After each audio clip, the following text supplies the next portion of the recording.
Hoy nos sumergimos en un plan de gobierno de una escala, bueno, monumental. El Plan Michoacán por la Paz y la Justicia. La fuente que tenemos es la transcripción de una conferencia de prensa de la Presidencia de México, que detalla una intervención masiva, casi total, en un solo estado. Así es. Y la palabra clave aquí es justo esa: intervención. No estamos hablando de un programa social más, ni de un par de iniciativas. La fuente describe la movilización simultánea de 53 dependencias del gobierno federal. 53. Es como si todo el aparato estatal de pronto se volcara sobre un solo territorio. Exacto. Por eso, el análisis que haremos hoy busca desentrañar un poco la anatomía de este esfuerzo. Y creo que la pregunta que nos va a guiar es: ¿estamos viendo un modelo de desarrollo del siglo XXI que usa datos y acciones quirúrgicas para resolver problemas específicos? ¿O es más bien una versión moderna del Estado benefactor masivo del siglo XX que intenta solucionarlo todo desde el centro? Me parece un marco perfecto, porque no estamos viendo una simple lista de programas. Es un intento de construir una arquitectura muy compleja donde, en teoría, cada pieza apoya a las demás. La gran pregunta será si esa arquitectura es sólida, o si corre el riesgo de convertirse, en un castillo de naipes. A ver, metámonos de lleno en esa arquitectura. Lo primero que salta a la vista es la omnipresencia, esta estrategia de estar en todas partes. La fuente habla de un calendario de actividades que incluye ferias del bienestar, jornadas de sí al desarme, sí a la paz para canjear armas por dinero. Y los llamados tequios, que son estos trabajos comunitarios, ¿no? Justo. Y la escala de estas acciones iniciales ya es impresionante. Se reporta que solo en las primeras 7 ferias se atendió a más de 74,000 personas, con trámites, servicios de salud, programas. Pero lo que es realmente fascinante, y creo que es el núcleo de su estrategia, es la campaña de visita casa por casa. Ah, ¿sí? El objetivo es tocar la puerta de más de 1.2 millones de viviendas en todo el estado. Y no es solo para entregar un folleto. Llevan un cuestionario muy detallado. Quieren saber las necesidades de cada familia, sus ingresos, el nivel educativo, si alguien tiene una discapacidad, todo. Según la fuente, ya han visitado más de 405,000 hogares. Y esto es fascinante, porque revela una tensión en la gobernanza moderna. Por un lado, es un intento de microgestión a una escala casi impensable. Es como si quisieran convertir a un estado entero en una base de datos viviente. Claro, para tomar decisiones basadas en información granular, casi personal. Exacto. Pero, a ver, ¿es eso factible? Una cosa es recolectar los datos y otra muy distinta es que sirvan para algo en tiempo real. ¿La fuente da alguna pista sobre la infraestructura que se necesita para procesar todo eso sin crear una burocracia paralizante? Es una pregunta clave y no. La fuente no entra en esos detalles técnicos. Se enfoca en el qué, en la recolección, no en el cómo del procesamiento a largo plazo. Lo que sí nos dice es la intención: mover la toma de decisiones desde un escritorio en la capital hacia la realidad de cada hogar. El simple hecho de intentarlo ya es, un cambio de paradigma. Aunque el riesgo de que se vuelva inmanejable es enorme, supongo. Gigante. Supongo que la idea es que esa recolección de datos permita identificar barreras muy específicas. Y eso nos lleva a la parte de educación, donde encontré un detalle que me hizo detenerme. No hablan de construir un megacampus, sino de una beca muy particular, la beca Gertrudis Bocanegra. Ajá. Un apoyo de 1,900 pesos bimestrales para transporte público. Parece algo menor, ¿no? Pero la fuente le da mucha importancia. Porque ahí es donde se ve la estrategia quirúrgica que mencionabas. Fíjate que durante una asamblea en la Universidad Tecnológica de Morelia se reveló un dato crucial. Cerca del 60% de los estudiantes vienen de fuera de la ciudad. 60%. Para ellos, el costo del transporte diario no es un gasto extra, es la barrera principal que puede obligarlos a dejar la escuela.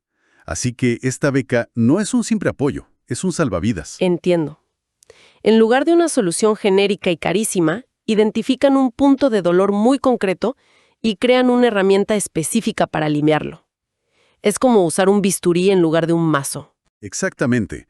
Y esa intervención quirúrgica se complementa con acciones ya de mayor escala. La fuente también menciona la creación de 10 nuevos bachilleratos tecnológicos, la ampliación de otros 20 y el lanzamiento de 35 ciberbachilleratos en zonas rurales y 25 en zonas urbanas. Están atacando por varios frentes. Además, anuncian un hito que sí es de gran escala: la llegada de la Universidad Nacional Rosario Castellanos, una institución pública y gratuita, que iniciará su primer semestre en Michoacán en marzo de 2026. Planean arrancar con sedes en Zitácuaro, Zacapu y Mújica, buscando incorporar a 800 estudiantes de inmediato. Y es importante no olvidar el componente social. Todo este esfuerzo educativo se refuerza con las jornadas Jóvenes por la Paz y por la Justicia, que, según el informe, han involucrado a más de 35,000 jóvenes en diálogos y actividades. O sea, la estrategia parece ser doble. Sí. Por un lado, eliminar las barreras económicas para mantener a la juventud dentro del sistema. Y por otro, construir un tejido social, un sentido de comunidad que ofrezca una alternativa a las economías ilícitas. Es un movimiento de pinza. Claro, y esas alternativas necesitan ser reales. Un joven con un nuevo diploma necesita dónde trabajar. Eso nos lleva a la pregunta clave: ¿cómo conecta el plan toda esta inversión en capital humano con la economía real de Michoacán? Aquí el plan se enfoca directamente en la vocación productiva del Estado, la agricultura. Se mencionan apoyos muy específicos para productores de limón, mango, caña de azúcar, berries y, claro, aguacate. Pero lo más notable es cuando intentan ir un paso más allá del simple subsidio. Te refieres al ejemplo de la lenteja, ¿verdad? Me pareció uno de los puntos más concretos de todo el informe. Exacto. Michoacán es el principal productor de lenteja de México. Lo que el plan propone es que el gobierno, a través de sus agencias, compre la producción directamente a los pequeños agricultores. El objetivo es doble: asegurar que no se queden con inventarios y garantizarles un precio justo. Y luego, el gobierno mismo envasa la lenteja bajo una nueva marca propia para venderla en su red de tiendas del bienestar. Es una intervención de principio a fin en la cadena de suministro. Es un modelo clásico de Estado desarrollista, ¿no? Pero, como bien decías antes con los datos, una cosa es el diseño y otra la ejecución. Totalmente. ¿Una intervención así no corre el riesgo de volverse terriblemente ineficiente? Comprar toda la producción de lentejas suene bien en papel, pero la logística para almacenarla, envasarla y distribuirla. Es un monstruo. ¿La fuente dice algo de cómo planean evitar los cuellos de botella que suelen plagar a las empresas estatales? Ninguna. El documento se centra en el anuncio, en el arranque de la iniciativa. Es una declaración de intenciones, no un manual de operaciones. Y eso es una constante en la fuente. Nos muestra el diseño de la maquinaria, pero no los detalles de su funcionamiento a largo plazo. Lo cual es crucial. El éxito de esa iniciativa dependerá enteramente de la capacidad de ejecución, algo que no podemos evaluar desde aquí. Para nada. Y justo cuando piensas que todo se trata de agricultura tradicional, el plan da un giro. En medio de esta conversación sobre el campo, la fuente menciona la entrega de certificados hecho en México a microempresas y algo que parece, sacado de otro contexto: la creación de Tata Pancho. Tata Pancho, la herramienta de inteligencia artificial. Sí, una IA para que los turistas puedan planificar sus visitas a Michoacán de manera personalizada. A primera vista parece un detalle casi anecdótico. ¿Qué nos dice esto? Nos dice mucho porque la fuente especifica que fue desarrollada por talento local. Y ese es el punto clave. No se trata solo de importar tecnología, sino de cultivar la capacidad de crearla dentro del Estado. Es un pequeño detalle que revela una ambición enorme: cambiar la percepción de Michoacán de ser solo un productor agrícola a ser también un centro de innovación. O sea que es una mezcla. Por un lado, un modelo casi del siglo XX de intervención estatal en la agricultura. Y por otro, un impulso a la economía digital y al turismo del siglo XXI. Precisamente. Y esa idea de construir desde la base, de empoderar el talento local, nos lleva de manera muy natural al último pilar del plan, el que le da nombre: la justicia. Cierto, el plan es por la paz y la justicia.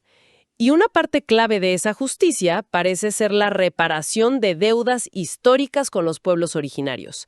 El documento habla de construir planes de justicia para los pueblos Nahua, Mazahua, Otomí y Purépecha. Pero de nuevo, para evitar que suene a una declaración abstracta, hay que ver los detalles concretos que se mencionan. Exacto. Y uno de esos detalles es la contratación de 212 promotores de la lengua purépecha. Mi primera reacción fue pensar: ¿Es esto solo un gesto simbólico o hay algo más profundo? Podría parecerlo si lo vemos de forma aislada, pero si lo conectamos con las otras piezas del rompecabezas, cobra un sentido estratégico. Revitalizar la cultura y la lengua puede, por ejemplo, impulsar un turismo más especializado de mayor valor. No es solo preservar el pasado, es usar la identidad cultural como un motor para el desarrollo futuro. Y luego está el otro gran componente de la justicia que menciona la fuente, la seguridad jurídica sobre la tierra. Se informa de la entrega de cientos de certificados parcelarios y de uso común, y se subraya que muchos se entregaron a mujeres. Y esto es fundamental. Es increíble pensar en el poder que tiene un simple pedazo de papel, un título de propiedad. No es solo un acto de justicia agraria. Para una familia, y en especial para una mujer en una comunidad rural, tener ese título significa seguridad, significa tener un activo, significa poder acceder a un crédito, formaliza su economía y les da herramientas. Cambia la vida de una persona, de una familia y potencialmente la trayectoria de toda una comunidad. Es algo que a menudo se nos olvida. Totalmente. Y aquí vemos cómo el plan intenta que la justicia no sea un acto de caridad, sino la base para el desarrollo autónomo. Se trata de dar a las comunidades las herramientas para que puedan construir su propia prosperidad. Conecta todo. Entonces, hemos recorrido un plan que es como mínimo abrumador en su ambición. Una movilización masiva de recursos que interviene en casi todo, desde cómo se venden las lentejas hasta la enseñanza del purépecha y el desarrollo de IA. Si volvemos a tu pregunta inicial sobre si es un modelo del siglo XX o del XXI, la respuesta parece ser que es un híbrido ambicioso.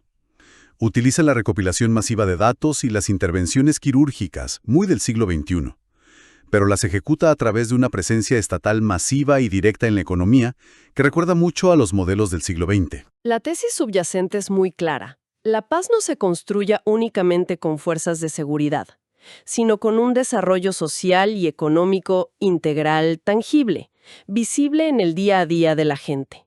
Y el método para lograrlo es esta presencia abrumadora del Estado en todos los frentes. La gran conclusión que se desprende de la fuente es precisamente esa, la escala y la simultaneidad de las acciones. Es un intento de transformar una región no de manera gradual, sino a través de un shock de intervención estatal. Y eso nos deja con una reflexión final para quienes nos escuchan. La fuente nos presenta un mecanismo que, en el papel, parece perfectamente sincronizado.